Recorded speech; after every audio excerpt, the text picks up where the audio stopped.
Hi everyone, this is Simple Dad here. In this video, I'll show you how to check your iPhone health using an app. So if you're in the market to buy a second-hand iPhone, or you're basically getting an iPhone and you want to check the health of it, then let me show you how to do this free of charge. So first you need to go ahead and open up the App Store. Here you're searching for Phone Doctor Plus.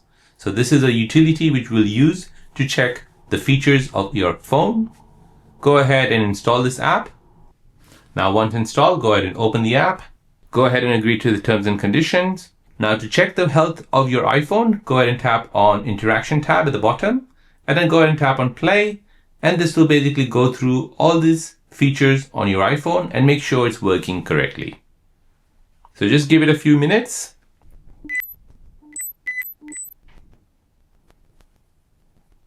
And by going through all these tests, it'll basically see if your iPhone health is good or not.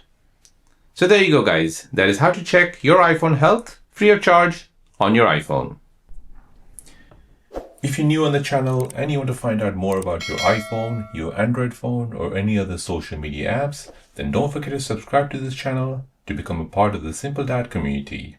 Hit the like button if you find this video useful.